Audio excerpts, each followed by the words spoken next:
Hola, bienvenidos a IA y Ciudadano Digital, un programa más de empoderamiento de las personas, del público, para que puedan conocer qué está pasando con la inteligencia artificial, cómo podemos ser parte de este desarrollo, de esta revolución digital y no quedarnos fuera. Ese es el propósito de IA Ciudadano Digital, un programa que es financiado, apoyado por la Comisión Europea, por la Universidad Autónoma de Chile, y también tenemos flamantes patrocinadores como es el Grupo de Inteligencia Artificial y Derecho, y también obviamente nuestra Facultad de Derecho que nos apoya a través de estas iniciativas.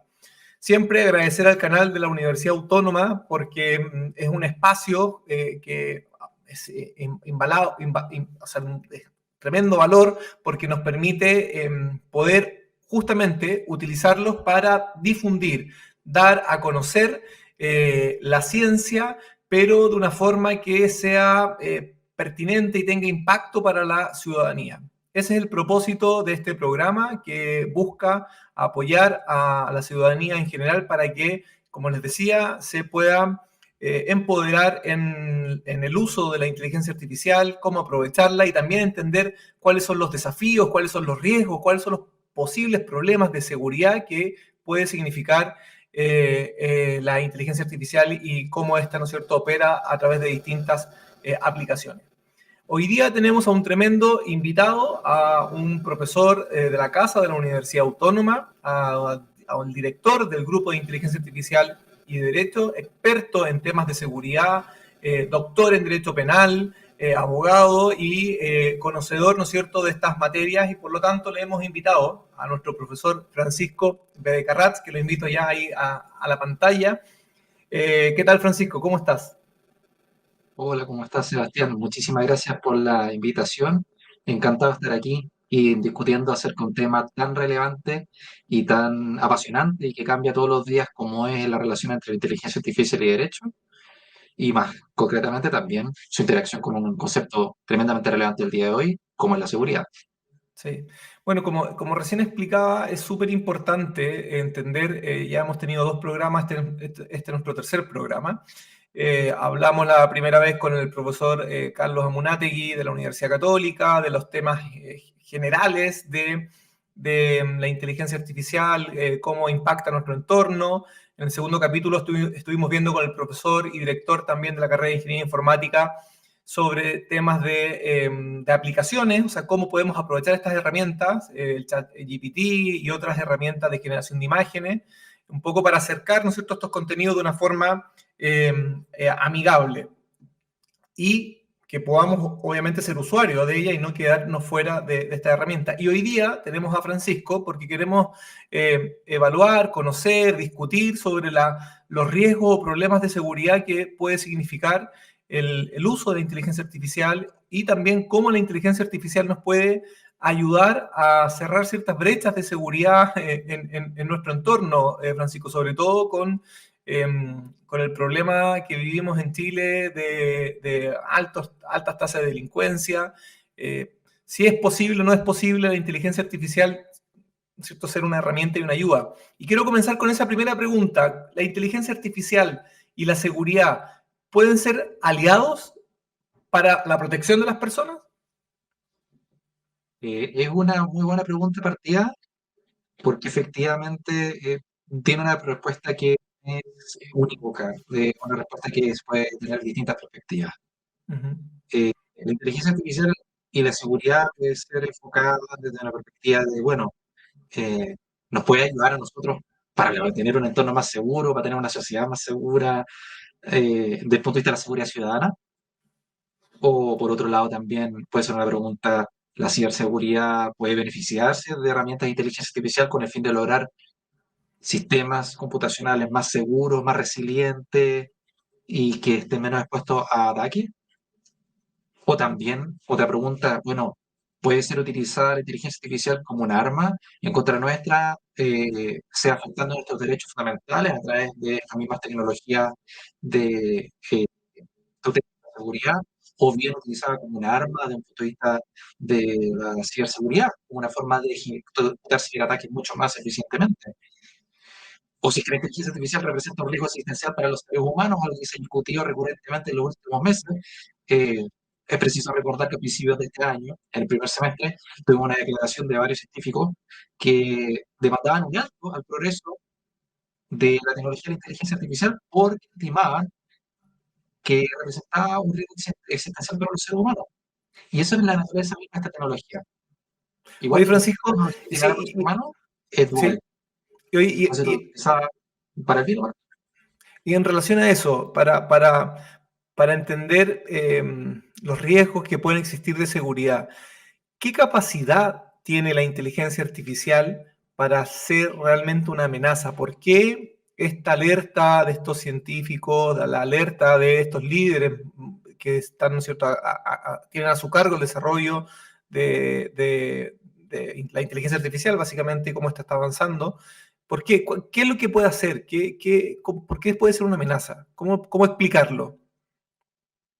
A ver, lo primero que podríamos, el primer camino que podríamos utilizar para abordar este punto es lo que hemos experimentado históricamente con diversas tecnologías y con la transformación digital de la sociedad que hemos experimentado en los últimos 20 años.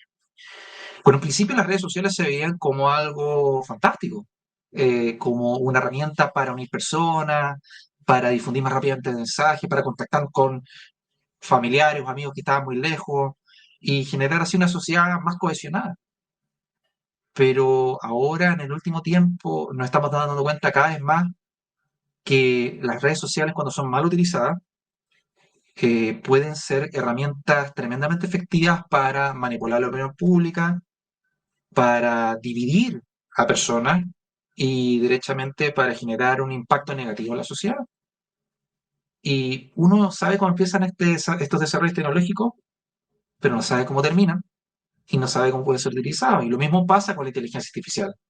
Nosotros estamos viendo hoy día, por ejemplo, con herramientas de grandes modelos de lenguaje como ChatGPT o como DALI, que son modelos generativos en materia de gráficos, que son un tremendo aporte desde un punto de vista de la producción de conocimiento, de la producción de textos, de imágenes y de la actividad creativa.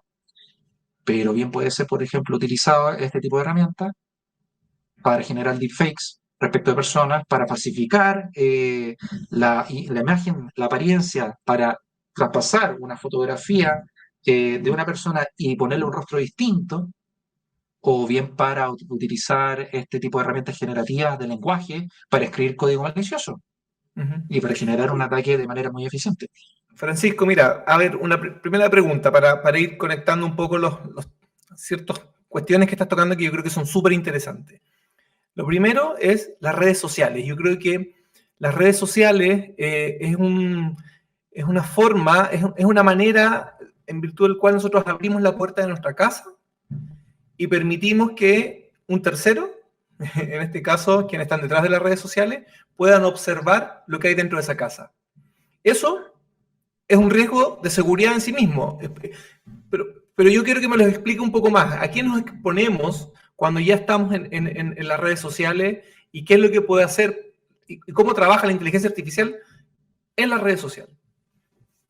La inteligencia artificial en las redes sociales ha constituido una herramienta tremendamente útil con el fin de personalizar distintos avisos y distintas medios de formas como la red social va determinando tus intereses y va mostrándote otro tipo de contenido que es más probable que a ti te mantenga interesado y te mantengas en la red social. Uh -huh.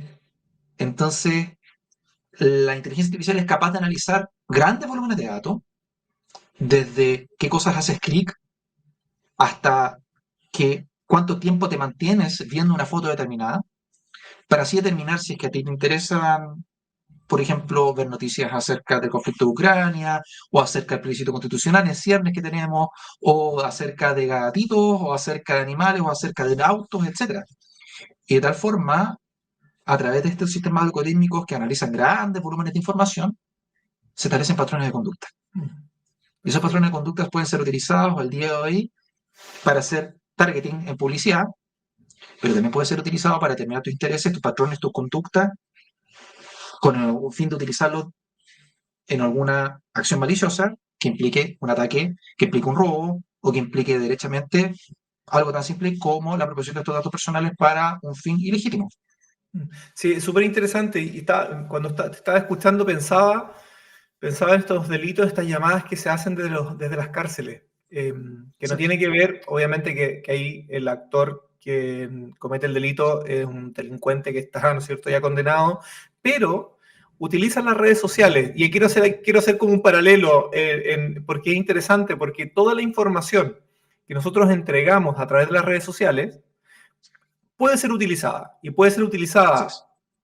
para fines comerciales, para fines políticos, como mencionabas, pero en el caso de las llamadas por teléfono desde las cárceles, que se hacen mucho de las cárceles, y hacen estos timos, donde le piden a las personas que entreguen dinero, que vayan a un lugar y entreguen ese dinero, o que la nana que está en la casa entregue todos los valores de bienes que existen, se logra porque la información que tiene el delincuente es tan al minuto incluso de lo que nosotros estamos haciendo, de lo que nuestro entorno está haciendo, porque nosotros mismos lo hemos comunicado, que puede ser utilizado en nuestra contra. Entonces, si bien aquí no hay un algoritmo que está trabajando para perfilarnos, el delincuente que está en la cárcel nos perfiló, pero perfectamente, y puede utilizar esa información para un timo, para una estafa telefónica, ¿o no? De todas maneras, eso es algo que se viene estudiando desde hace tiempo. Estas formas de estafa se denomina phishing o se denomina, en el caso que tú estás hablando, vishing, que es básicamente la pesca de datos personales o la pesca de información a través de un correo electrónico o, en el caso que has relatado, a través de una llamada por teléfono. Mm. El punto es que todos los días recibimos, muchos de nosotros, docenas de mensajes de texto que dicen: tu paquete ha sido demorado, por favor transfiere tanta plata para poder sacarlo de la aduana, y uno no ha ordenado nunca nada desde el No. extranjero. O alguna llamada que te dice: no sabe que usted tiene su IFE laboral aprobado, por favor envíe sus datos y su clave única para poder desbloquearlo y poder transferirle el dinero. Y son fácilmente identificables. O sea, una Mm. persona que está alfabetizada digitalmente, desde el punto de vista mínimo, va a saber reconocer eso. Mm. La inteligencia artificial viene a cambiar esto. Mm. ¿Por qué? Porque a través de estos procedimientos de recolección automatizados de información personal, que están normalmente en las redes sociales, se puede elaborar, por ejemplo, correos electrónicos muy precisos que sean muy convincentes que te lo estén viendo una persona conocida. Y que es muy Mm. probable que tú creas y caigas en eso. Mm. Ahora también, con inteligencia artificial desde el punto de vista generativo en materia de audio, es posible tomar una grabación de 1 minuto, de 30 segundos, y que el algoritmo aprenda la entonación, la forma de hablar, el tono, y sea capaz de enviar y construir y hacer una llamada que tenga el mismo tono de una persona que conocemos. Mm. Por lo tanto, esto es como un cuento del tío Reloaded, recargado, en el cual básicamente es imposible poder determinar la diferencia entre si es que es una llamada verdadera o una rellamada falsa. O sea, digamos, de la estrategia, si se puede llamar estrategia delictual, donde se enviaban correos a mansalva para ver quién caía, porque claro, si a mí me mandaran un correo y yo no tengo ningún pariente fuera que me esté pidiendo plata, yo no le Exacto. deposito, pero si es que coincide los datos y cuadran y hacen match entre mi situación y lo que me envía el delincuente, claro, ahí caía. Pero en este caso que tú estás mencionando, con el uso de la inteligencia artificial, el disfraz que puede tener en el fondo el delincuente que puede construir, hace muy, muy difícil. ¿Y qué podemos hacer ahí? ¿Qué herramientas tenemos las personas para poder identificarlo, para poder prevenirlo? Bueno, lo primero que uno tiene que hacer es ser consciente que este tipo de posibilidades técnicas existen. Lo Mm. primero, y el paso más básico en generar verdaderos ciudadanos digitales, es la alfabetización. Mm. Alfabetización, digo, digital. Mm. En ese sentido, lo primero es entender, conocer los modos operandi, las formas de ataque, y poder estar preparados y tener presente que uno puede ser víctima de eso. Así Mm. como uno recibe mensajes de texto maliciosos, uno puede recibir una llamada maliciosa. Eso es lo primero. En segundo lugar, en caso que haya algo raro, confía en la intuición. Mm. Es decir, si es que uno recibe una llamada de alguien que dice que tenemos un pariente accidentado o que un pariente que dice que está accidentado y que requiere dinero, bueno, probablemente sería conveniente llamar de vuelta al teléfono y comprobar si es que realmente Verificar. eso ha En el ocurrido. fondo, siempre verificar. Verificar. Verificar. Sobre todo cuando cuando la similitud de la voz y ya se pueden, este disfraz es tan Exacto. perfecto, hay que hacer un doble chequeo, sobre todo cuando nos están pidiendo plata. O sea, es distinto cuando te piden plata, la cosa cambia. O sea, y bueno, y de eso se trata al final una estafa. O sea, las estafas tienen que ver con temas económicos. Entonces, la verificación es una buena. ¿Y tú crees que se pueden, Francisco, construir herramientas a través de inteligencia artificial que puedan de alguna manera chequear este tipo de estafa? O sea que, claro, la inteligencia artificial es la que construye el disfraz, o es con la que permite construir el disfraz, pero yo puedo tener inteligencia artificial que me permita ver detrás del disfraz. ¿Existe algo así? ¿O es muy loco lo que estoy diciendo? No, de todas maneras es muy razonable porque este tipo de herramientas se están diseñando hoy día y se están empezando a introducir en materia de detección de spam y de correos electrónicos maliciosos de manera automatizada. Eh, ¿Por qué? ¿Y cómo se realiza esto? Normalmente, me refiero a tiempos pasados, Ujú. los filtros de correo spam y de correo malicioso, correo electrónico me refiero, detectaban ciertos indicadores o ciertas palabras o ciertas direcciones, las tenían en una lista negra y de tal manera filtraba todo ese tipo de correo y los sacaba de la bandeja de entrada y los movía a la bandeja de spam. Evidentemente hoy día, a medida que se ha ido sofisticando cada vez más este tipo de estrategias, ya este tipo de controles casi predeterminados y hechos analógicamente no sirve. Ujú. Bueno, ahí es donde entra la inteligencia artificial, que tiene una capacidad y una característica muy importante. Es capaz de entender muy bien correlaciones entre distintos hechos. No es capaz Perfecto. de determinar causalidad necesariamente, pero sí correlación, que es distinto. Y en ese sentido, es capaz de reconocer un patrón que tienen correos maliciosos y de tal manera determinar que presenta un alto riesgo de que sea un correo malicioso y así sacarlo inmediatamente y detectarlo como un correo fraudulento. Ok. La principal barrera para poder aplicar la inteligencia artificial como un escudo o de manera defensiva es el medio en el cual se está aplicando. Porque Ujú. nosotros podemos hacerlo perfectamente bien desde el punto de vista de los correos electrónicos, comunicación electrónica que recibamos, llamadas telefónicas probablemente no tanto, videos probablemente no tanto, videollamadas probablemente no tanto. Por lo tanto, depende de la plataforma si es que tiene integrado aquí herramientas de seguridad adecuadas para que podamos utilizarla como un filtro y como una defensa frente a este tipo de ataques.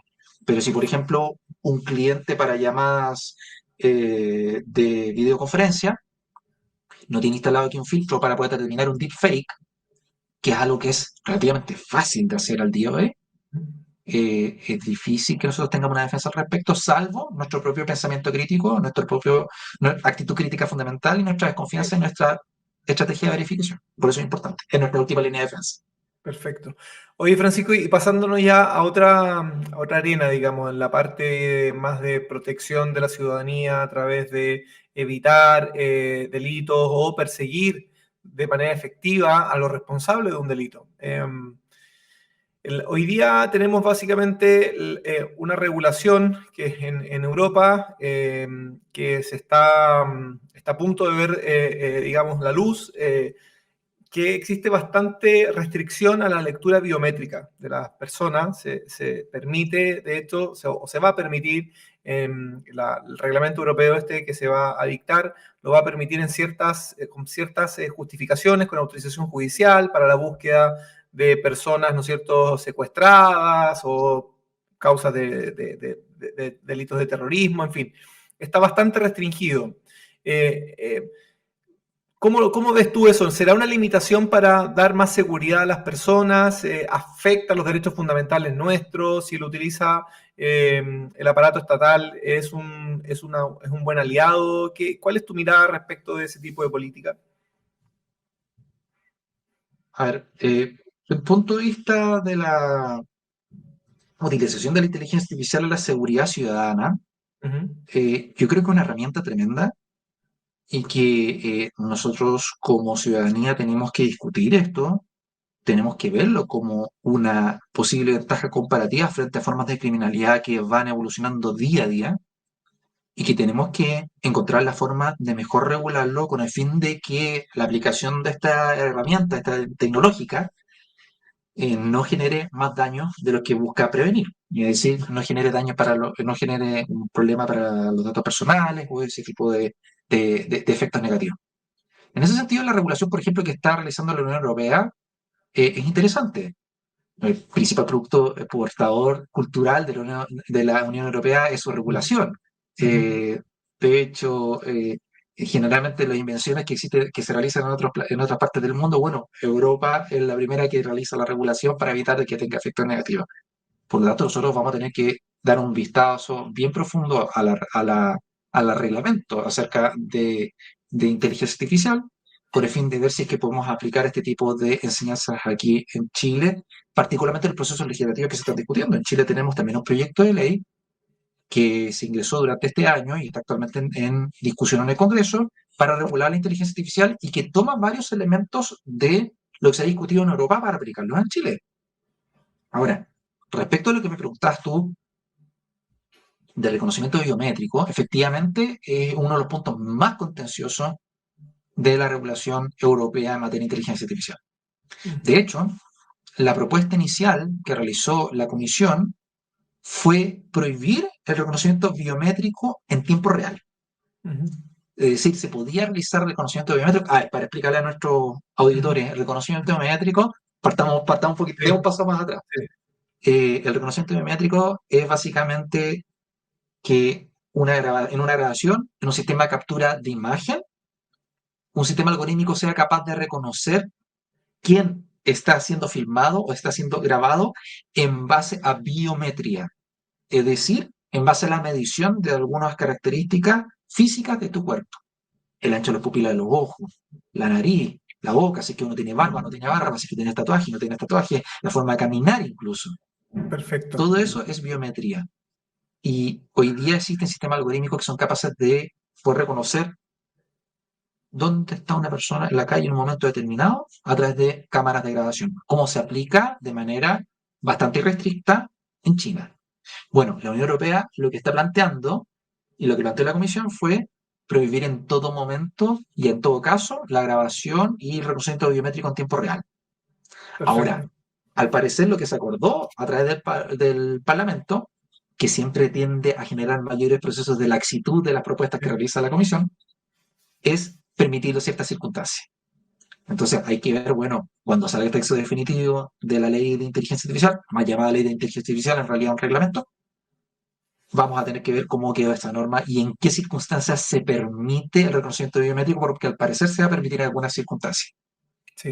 En el fondo lo que se busca proteger desde la mirada del derecho es la intimidad de las personas ¿no es cierto? Y la intimidad es un derecho fundamental, o sea que si alguien tiene acceso a nuestro comportamiento y a nuestra identificación en todo minuto, es un riesgo porque obviamente no porque queramos hacer cosas que sean impropias, inmorales o ilegales, sino que en el fondo tenemos derecho a esa intimidad y a que se respete, es un derecho fundamental.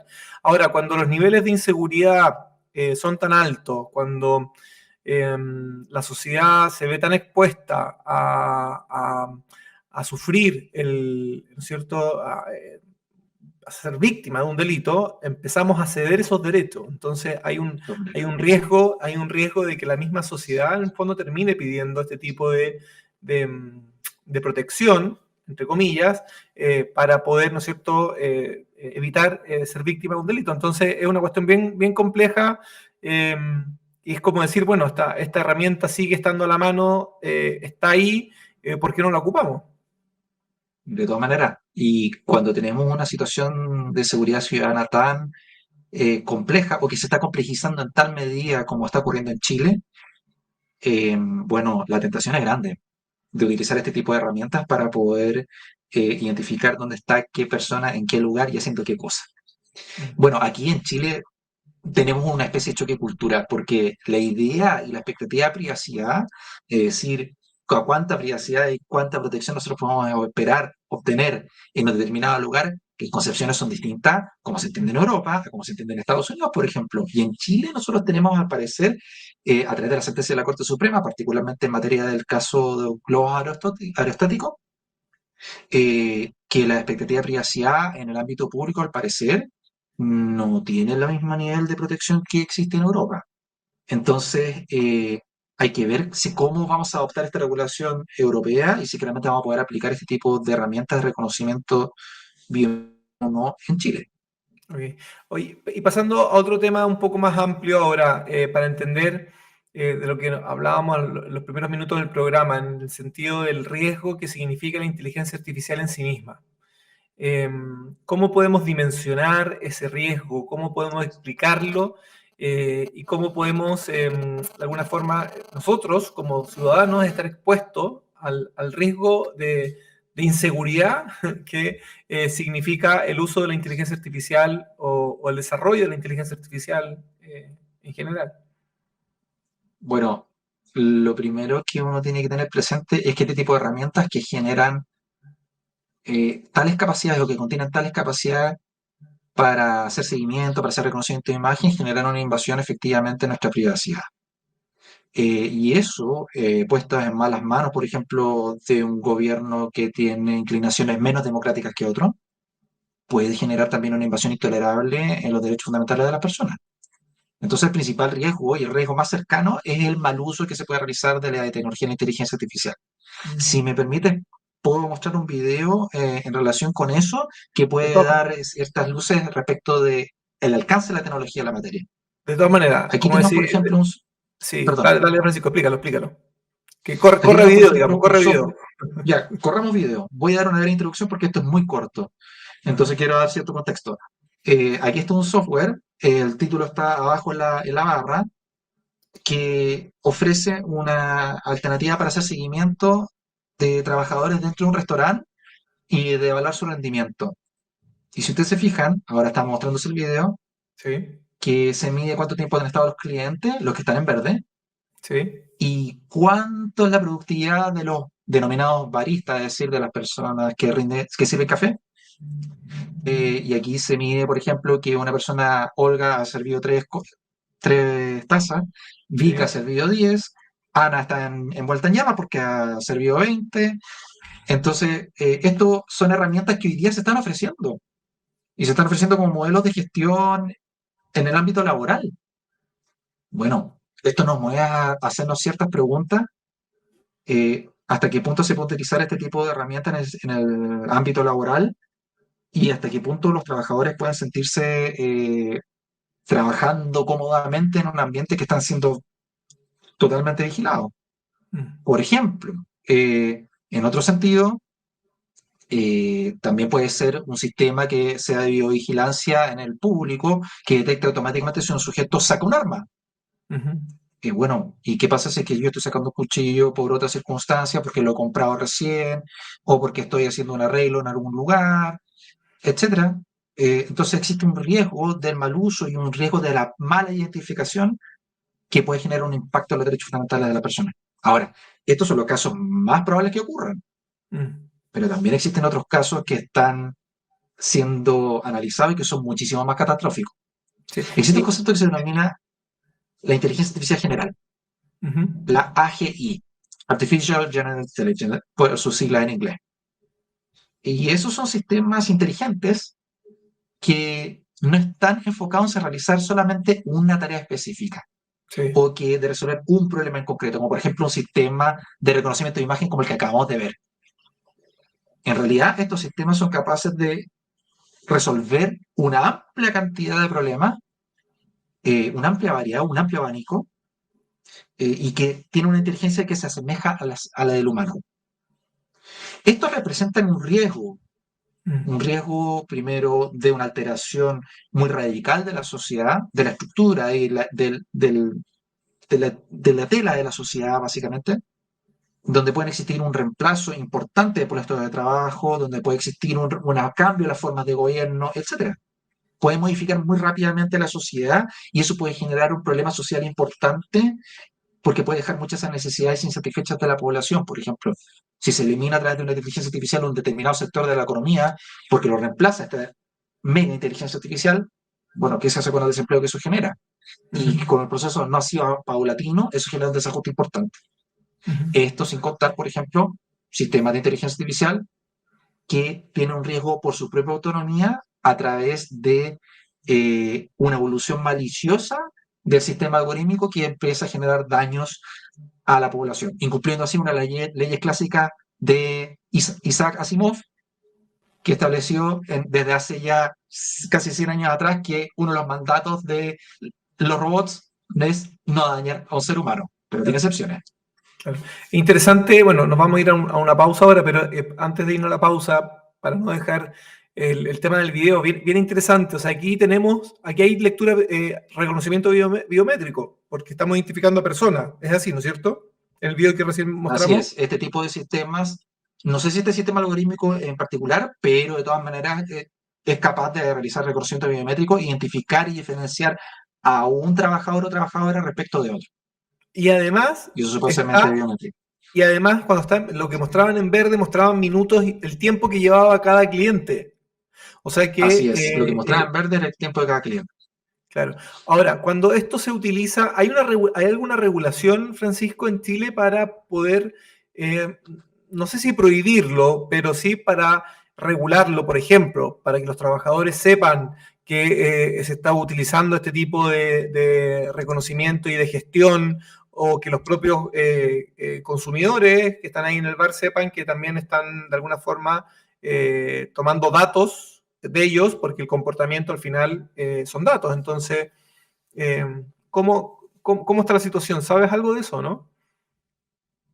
Lo puedo contestar ahora o después de la pausa, pero sí existen algunas Eso. normas al respecto. Ya, dejémoslo para después de la pausa. Buen pase me diste ahí. Estamos con Francisco de Carrat, profesor de la Universidad Autónoma de Chile, doctor en Derecho, experto en temas de seguridad, que nos va a contestar la pregunta que le formulamos a la vuelta de esta pausa. Ya volvemos.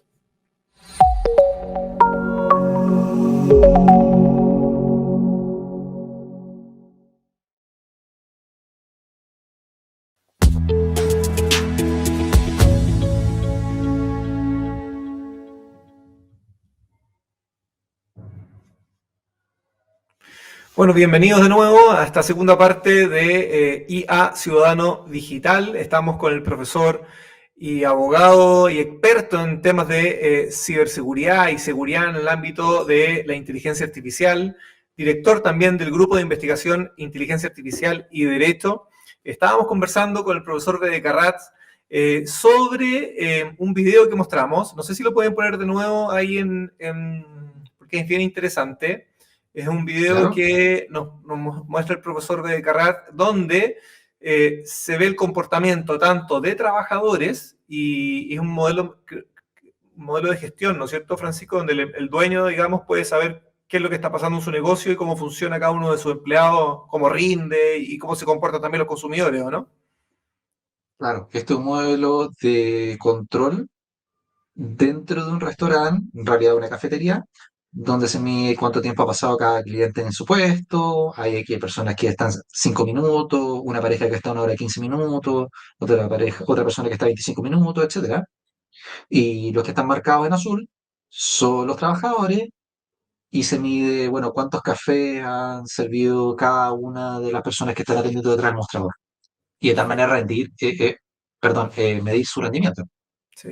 Y la pregunta que yo le hacía a Francisco antes de irnos a la pausa era en relación a la regulación existente en Chile, cómo se está regulando hoy día esta materia, tanto en el ámbito de los trabajadores como en el ámbito de las personas que están consumiendo. O sea, porque al final me están leyendo constantemente, están extrayendo información que yo entrego por mi comportamiento y por lo tanto, tanto trabajador como consumidor debiesen estar a lo menos advertidos o dar su consentimiento para la grabación. ¿Cómo funciona esto, Francisco?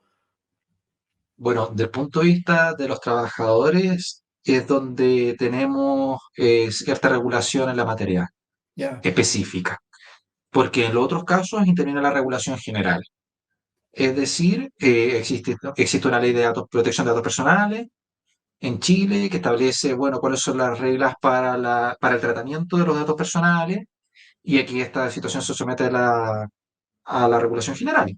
Es Ujú. decir, a cualquier tratamiento de datos personales que genere perjuicio para una persona puede ser eh, susceptible de una indemnización de perjuicio, pero en general no existe una prohibición expresa de grabación en lugares públicos, y de hecho lo vemos todos los días. Lo vemos todos los días en locales comerciales que los clientes son grabados constantemente con el fin de garantizar ciertos niveles de seguridad tanto para la tienda como para el cliente propiamente tal, de ser víctima de delitos y poder protegerlo al frente de ellos. Ujú. Respecto a los trabajadores, es distinta la situación. Nosotros tenemos una regla pionera en Latinoamérica que se incorporó el año 2022, que es el artículo 152 quinques D, Ujú. que habla acerca de la transparencia y los derechos a la información del trabajador. Esta es una norma del Código del Trabajo, que establece ciertas normas de reserva de los datos del trabajador o de la trabajadora y que puede ser utilizada por el empleador en este contexto de la empresa plataforma digital de servicio, solamente para el contexto de los servicios que presta la misma empresa. Pero, pese a lo anterior, el trabajador puede solicitar a la empresa plataforma digital en cualquier momento el acceso a sus datos personales, en cualquier particular, aquellos relacionados con su calificación o los que impacten el desempeño de su trabajo. Esta es una norma que se introdujo para trabajadores de plataforma. No es Ujú. precisamente el caso del video, Ok. porque aquí en el caso del video no son trabajadores de plataforma. ¿A qué me refiero con trabajadores de plataforma? Son aquellos que trabajan, por ejemplo, en plataformas de provisión de servicios o marketplace digital. Por Ujú. ejemplo, aplicaciones de delivery, ese tipo de contexto. Perfecto, Esa norma se perfecto. aplica a ellos. A estos trabajadores no está diseñada la norma específica teniendo en mente a estos trabajadores que están en este café. Perfecto. Oye, entonces, y volviendo un poco, conectando con la pregunta anterior en relación a lo que está pasando en Europa con la reciente ley de inteligencia artificial, en que se prohíbe, casi por regla general, salvo excepciones, la lectura o el reconocimiento biométrico. En Chile, si una empresa está grabando y tiene esta aplicación de reconocimiento biométrico, ¿está incumpliendo alguna ley? ¿Hay alguna regulación que proteja o que lo prohíba? Y aquí lo conecto un poco con el nivel de desarrollo regulatorio en el ámbito de la inteligencia artificial. Algo hay de una ley que se está tramitando, me decías en off, hace 5 meses en Chile, pero ¿aborda estos temas? ¿Cuál es la situación actual en la materia? Efectivamente, existe un proyecto de ley que se está tramitando, que se ingresó en el primer semestre del presente año y que establece un sistema regulatorio respecto de aplicaciones y sistemas de inteligencia artificial. Yeah. Es decir, sistemas algorítmicos se van a someter a este tipo de regulación en tanto generen o poseen las características de un sistema de inteligencia artificial. Estoy buscando aquí el boletín. Uh-huh. Este es el boletín número 15869-19 para aquellos que lo quieran consultar. Está actualmente en tramitación en el Congreso. Perfecto. Bueno, ¿qué es lo que hace este boletín o este proyecto de ley? Lo que establece, siguiendo un poco el modelo del proyecto original que existía en la Unión Europea, un sistema de regulación basado en el riesgo. ¿Qué significa eso? Categoriza, dependiendo de los sistemas de inteligencia artificial, representan un alto, mediano o bajo riesgo para la población. Uh-huh. Y dentro de ellos, identifica en el artículo cuarto, inciso primero, la identificación biométrica, remota o en tiempo real o diferida de personas en espacios privados. Entonces identifica a este tipo de sistemas como sistemas de alto riesgo. No los prohíbe propiamente tal, a menos la reacción que yo tengo a mi disposición, pero sí establece ciertas obligaciones mayores de regulación con el fin de que no generen riesgo o no generen impacto negativo en las personas. por lo que estamos conversando. Sí, Un sí. sistema que es capaz de identificar dónde está un sujeto en cada momento, en cada lugar y haciendo qué cosa, Sí. implica una invasión muy potente en la esfera de protección de los datos personales, porque Ujú. con ello es posible elaborar un patrón y, por cierto, en el derecho a la privacidad de estos individuos. Por lo mismo, tiene que revisarse muy bien si es que esta tecnología está siendo utilizada correctamente o no. Ujú. Estos proyectos Perfecto. están en tramitación. Pero hoy día entonces, conclusión, no tenemos una regulación que restrinja o que prohíba la lectura o el reconocimiento biométrico de las personas. Todas estas regulaciones están actualmente en estudio, las que regulen específicamente esto. Sí. Solamente por vía derivativa pueden ser reguladas algunas expresiones de reconocimiento biométrico o la aplicación o la utilización de estos datos personales, estos perfiles que se pueden realizar a través de la Ley de Protección de Datos Personales en Chile, O también las normas que constitucionales está que tenemos vigente. que regulan, ¿no es cierto?, y que protegen la intimidad y la vida privada de las personas. Muy buen punto. Muy buen Sí, punto. Efectivamente, por el artículo 19, número 4, así. que establece el derecho a la privacidad, la honra y la protección de datos personales, y que Ujú. puede ser protegido a través del recurso homónimo de protección, en el cual cualquier persona puede ocurrir ante una corte de apelaciones para solicitar que cualquier acción arbitraria o ilegal, arbitrario o ilegal que vulnera un derecho sea detenida y que no y que se impida esta vulneración continuada en el futuro, una acción Ujú. cautelar. Oye, Francisco, si nos vamos ahora a un tema más global y que tiene que ver lamentablemente con hechos que a uno no le gustaría ver en este mundo, que son las guerras. Tenemos hoy día dos conflictos a nivel internacional bien potentes. El conflicto que ya cumple 2 años casi, el de Rusia y Ucrania, y también el conflicto, ¿no es cierto?, israelí-palestino. En el caso, yo el que he seguido más y el que he podido ver incluso por siguiéndolo por televisión, que muestran, o incluso por las redes sociales, que se suben muchos videos sobre la guerra, y es bien potente cómo se está mostrando casi en vivo conflictos bélicos como entre Rusia y Ucrania. Y uno ve ciertas acciones que se emprenden por cada uno de los bandos, digamos, que utilizan cierta tecnología que abuelo de pájaro, uno podría decir aquí hay inteligencia artificial, desde drones, desde mapas de calor para identificar dónde están las personas y poder, ¿no es cierto?, atacar. Bueno, esto no es nuevo, o sea, Estados Unidos hace mucho tiempo tiene armas que son autónomas y que pueden incluso espiar o hacer ataques, ¿no es cierto?, sin la necesidad de un piloto. Pero ahora se ve que ya no es solamente Estados Unidos, sino que a través de incluso de drones es posible realizar ataques que son letales. Entonces, ¿cómo estás viendo tú desde el punto de vista de la seguridad este desarrollo, Francisco? A ver, desde el punto de vista de la seguridad, en conflictos de naturaleza nacional o internacional, enfrentamientos armados, como lo define la normativa de derecho internacional humanitario, todavía no se están utilizando de manera notable sistemas de armas letales completamente autónomos. Uh-huh. Existen sistemas de armas letales semiautónomos o que tienen diversos niveles de autonomía, pero donde la selección del objetivo y la realización del ataque, la decisión de si es que se ataca o no un determinado objetivo, finalmente la está tomando un ser humano. Yeah. Pero existen ciertos niveles de autonomía que implican que un dron, por ejemplo, se mantiene en determinada zona circulando, esperando un objetivo, y eso se realiza autónomamente. Y cuando lo Perfecto. detecta, manda un aviso al operador, y el operador revisa, comprueba y realiza un ataque. Eso es el mecanismo de operación de un dron merodeador. Uh-huh. Perdón, un dron merodeador. Uh-huh. Esos son drones que se están utilizando masivamente hoy día. Y se están utilizando en el conflicto de Ucrania principalmente. Ahí es cuando nosotros tuvimos el ejemplo más Sí. evidente de que esta tecnología había llegado, pero se habían utilizado ya anteriormente de manera masiva en el conflicto entre Armenia y Azerbaiyán hace un par de años atrás.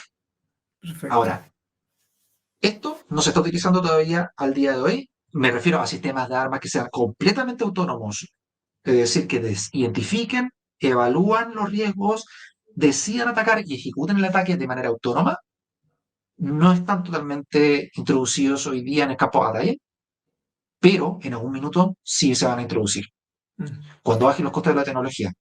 mm. Porque hasta el día de hoy es más fácil tener un operador detrás apretando el botón que un sistema de armas autónomo que se autodestruya realizando el ataque. Sí. Es Ahora, más barato el ser humano. sí, Pero sí, cuando se abaratan los costos, esto va a llegar. sí. Ahora, en las guerras también opera un ordenamiento jurídico, donde en el fondo hay que respetar ciertos derechos, no se pueden atacar hospitales, a la población civil, y por lo tanto también hay un riesgo. O sea, aunque sea una guerra, tampoco es que, como se dice, en la guerra todo vale. Siempre hay ciertos límites. Por Cuestión cierto, que, cuestión que lamentablemente lo que está pasando en el conflicto israelí-palestino, tanto de ambos bandos, se está viendo que se sobrepasan ciertos límites. Y en ese sentido, conociendo un poco la capacidad tecnológica de innovación que tiene Israel, ¿tú has sabido, tienes conocimiento de que se estén utilizando estas herramientas en este conflicto o es un poco lo mismo que pasa en el conflicto Ucrania-Rusia? a ver, efectivamente, Israel tiene una capacidad tecnológica que tienen muy pocos países en el mundo. Y en ese sentido es totalmente factible que las Fuerzas Armadas israelíes tengan a disposición algún tipo de sistema armado autónomo que puedan utilizar en este conflicto. Noticia de ello yo por lo menos no he tenido, pero es enteramente posible que se pueda aplicar o se pueda utilizar en el futuro. Como te digo, no he tenido noticia al respecto.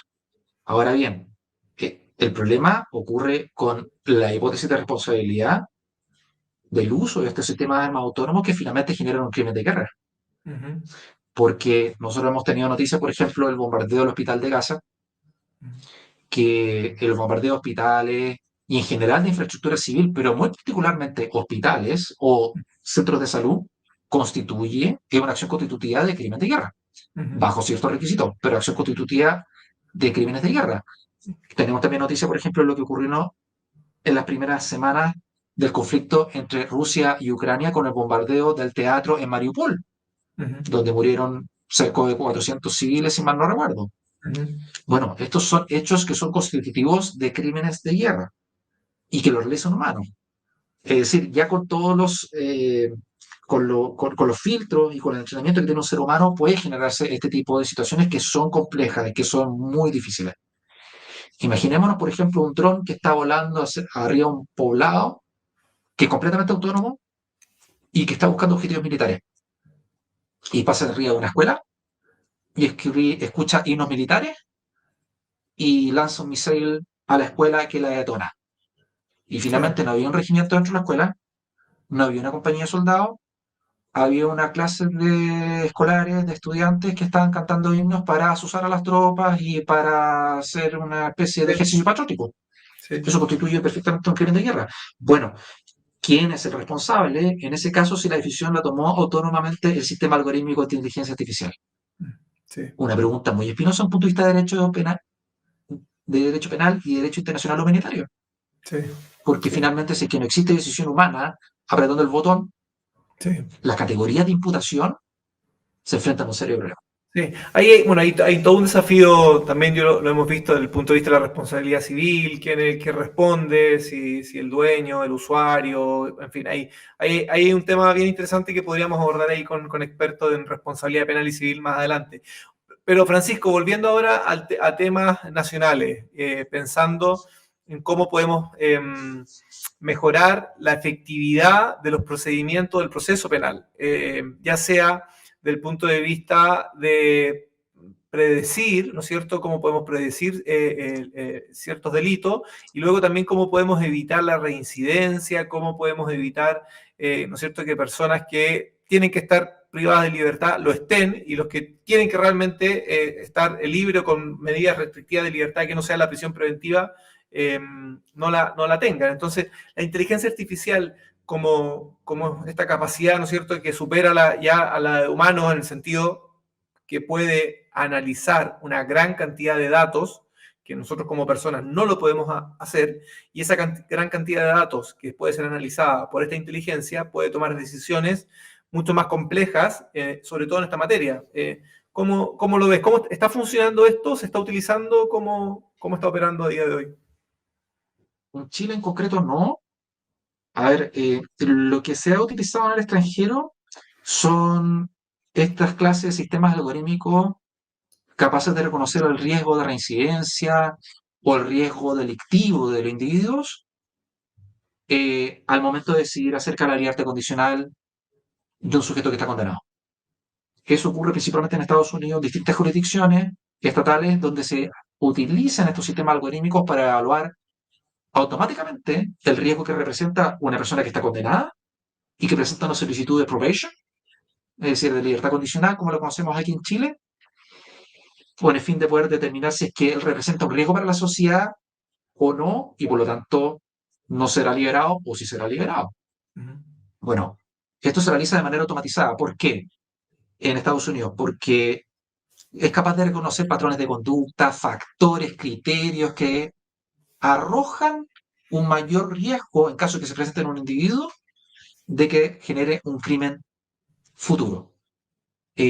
Como habíamos conversado anteriormente, la inteligencia artificial son sistemas que son altamente capaces de entender correlaciones.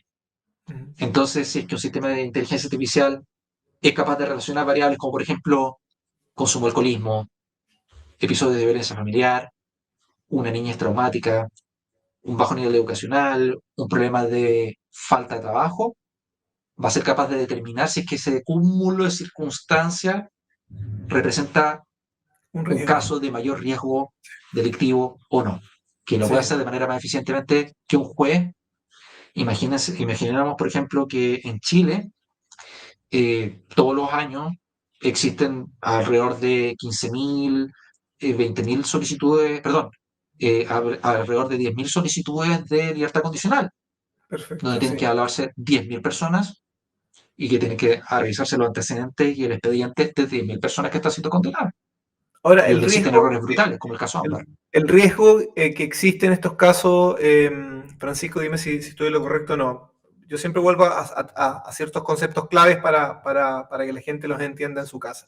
Los algoritmos son un conjunto, así lo explico yo al menos, un conjunto de reglas claras, precisas, definidas, que es como los pasos de una receta de cocina, ¿no es cierto? Digo, un conjunto de reglas, de pasos, Claro. que permite, de alguna forma, o tomar una decisión, que en este caso es lo que estamos diciendo, se le da la libertad o no, o resolver un problema, o sea, poder, ¿no es cierto?, resolver un problema que se le plantea. Ahora, estos algoritmos, como tú bien lo decías, trabajan con datos, con información. El riesgo es real en el sentido de que se esté entregando datos, por ejemplo, que por el hecho de que las personas de determinada raza o determinado color tengan mayor participación delictual y sean, por lo tanto, más reincidentes, luego termine privando de libertad y no optándose libertad, ¿no es cierto?, cuando la solicita a una persona que sí se lo merecía porque en el fondo ese algoritmo trabajó con datos que estaban sesgados. Efectivamente es un riesgo real. Y eso ha ocurrido en el pasado, no en Chile, porque como yo decía, no se ha aplicado este tipo de sistemas algorítmicos en la evaluación del riesgo criminal en el proceso penal chileno, pero sí ocurrió en Estados Unidos. Y en Estados Unidos se manifestó ese riesgo, se materializó finalmente decisiones discriminatorias a través de sistemas algorítmicos que evaluaban la probation de determinados sujetos y donde regularmente se evaluaba con mayor riesgo de un determinado contexto social. Yeah. Y eso constituía decisiones discriminatorias. ¿Por qué? Porque el sistema algorítmico era capaz de predecir la correlación que existía entre categorías raciales y determinadas formas de delincuencia. Entonces, ¿qué es lo que hacía? Prejuzgaba a los sujetos que pertenecían a esa misma raza cuando hacían la solicitud. Y no realizaba una evaluación individual de cada uno de esos perfiles, que es lo que hubiese correspondido. Finalmente, prejuzgaba y decía automáticamente, porque tú perteneces a determinada raza, tú representas alto riesgo y te tenemos que dejar en prisión preventiva. Y eso va contra la esencia de la justicia humana, que es dar a cada quien lo suyo. Sí. Es decir, un prejuicio grupal, la evaluación de un determinado grupo es cuestionable, pero cuando se realiza en el marco de la atribución de justicia en un proceso penal a un individuo determinado, es imperdonable desde un punto de vista de la dignidad humana, del debido proceso y de la igualdad de trato entre las personas ante la justicia. Oye, ¿y cómo se termina, cómo se puede prevenir esto para que no tengan sesgo? ¿Cuál es la fórmula para que se pueda aprovechar de buena manera? Es una muy buena pregunta y que tiene de cabeza a muchísimos científicos en materia de desarrollo de inteligencia artificial. Lo cierto es que hay que primero determinar, bueno, la fuente del sesgo, Yeah. porque los sesgos pueden ser sesgos históricos. Por ejemplo, yo puedo tomar todos los casos que han existido desde el año 1950 hasta el año 1990 en Estados Unidos de evaluación del riesgo, y donde reevalúo los condenados que existieron durante todo este tiempo para poder evaluar a los sujetos que me están solicitando libertad condicional hoy día.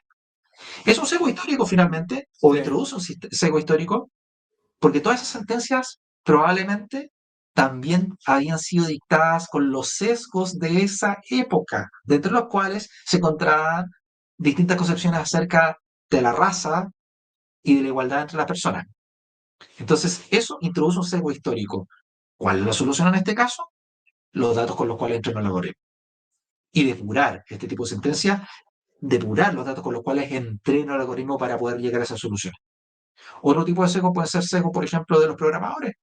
Los mismos programadores, los sujetos que entrenan el sistema algorítmico, pueden introducir a través de la revisión y a través del control de las respuestas de los sistemas algorítmicos y los ajustes que se realizan al modelo de inteligencia artificial, al modelo de sistema algorítmico, pueden introducir ciertas variaciones que introduzcan a su vez sus propias preferencias, sus propios prejuicios, sus propias inclinaciones, y de tal manera introducir un sesgo de un punto de vista posterior, después del entrenamiento. Ahí lo principal es realizar un control durante el proceso de manufactura y entrenamiento y de puesta en marcha del algoritmo. Eso es fundamental. Perfecto. Oye, Francisco, te quiero agradecer enormemente que hayas aceptado esta invitación y poder tener esta conversación, porque al final hemos conversado sobre distintos temas en torno a la seguridad, la inteligencia artificial, que la gente entienda cómo está operando en el ámbito de la guerra, en el ámbito de espacios laborales, de consumo, y creo que ha sido un barrido bastante amplio. Así que nada, Francisco, muchas gracias y te dejo ahí para que te quieras despedir del público. No, muchísimas gracias a ti, Sebastián. A mí me encanta hablar acerca de estos temas, así que muy feliz de haber poder participar en tu programa. Y nada, un saludo también a todos que nos están viendo y que nos quedemos con la primera recomendación que conversamos y abordamos aquí en el programa, que es, bueno, la alfabetización digital es importante y es el primer paso. Y es Sí, algo que nunca podemos saltar. sí. Y bueno, y ya que estamos con las recomendaciones, volviendo al inicio del programa, siempre chequear, siempre cuando veamos que está expuesta nuestra billetera, aunque estén Así es. tratando de persuadirnos a través de nuestras emociones, porque eso es lo que hacen, eh, nada, pues verificar, hacer un doble chequeo, un doble clic, y eso nos va a permitir evitar fraude y que seamos víctimas de un delito y que sufrir un perjuicio económico. Quiero además aprovechar este momento para comentarle que todos estos programas están quedando grabados en YouTube, en el canal de IA y Ciudadano Digital. Si que quieren repasar lo que hemos conversado al principio del programa con Francisco o los otros dos programas que hemos tenido, nada, para que vayan ahí, se puedan suscribir y revisarlos con detención. Quiero agradecer nuevamente a Francisco de Carrat, doctor en Derecho Penal, experto en inteligencia artificial y seguridad. Eh, ha participado en varios proyectos de ley, comisiones, por lo tanto es una voz muy autorizada y nos ha instruido bastante bien sobre estos temas. Así que muchas gracias de nuevo, Francisco, y a todos ustedes que están en casa, invitadísimos para nuestro siguiente programa de la próxima semana en IA Ciudadano Digital. Chao.